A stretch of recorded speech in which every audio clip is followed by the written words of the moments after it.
Friends, మా ఇంటి వద్దకు నాటు అరటిపళ్ళు అంటే మన గిరిజన గ్రామంలో పండించే అరటిపళ్ళు వచ్చాయన్నమాట. ఇవి రసాయనిక ఎరువులు లేకుండా ఆర్గానిక్గా పండుతాయన్నమాట. ఈ అరటిపళ్ళు చూడ్డానికి ఇలా మచ్చలుగా కనిపించిన లోపల మాత్రం చాలా నీట్గా ఉంటుంది. అలా చాలా స్వీట్గా ఉంటుందన్నమాట. దీనికి ఎటువంటి రసాయనిక ఎరువులు యూజ్ చేయరన్నమాట. అయితే అరటిపళ్ళు తీసుకొచ్చిన ఆవిడని అడిగానమాట.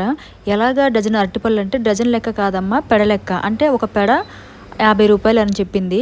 నేను 3 పెడలు 150 రూపాయలు తీసుకున్నాను. అంటే ఒక పెడలో డజన్ పళ్ళు కంటే ఎక్కువ ఉన్నాయి. అరటిపళ్ళు మీద ఇలా మచ్చలైతే ఉన్నాయి, కానీ లోపలైతే చాలా నీట్గా ఉంది. అలాగే టేస్ట్ కూడా చాలా బాగుందన్నమాట.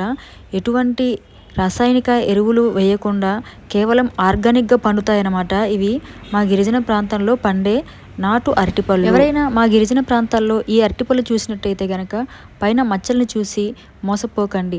లోపల మాత్రం చాలా స్వీట్గా ఉంటుంది. కాబట్టి పైన మచ్చలు చూసి అరెరే ఇవి బాగోలేవు అని మాత్రం అనుకోకండి. టేస్ట్ చూడండి, చాలా బాగుంటాయి.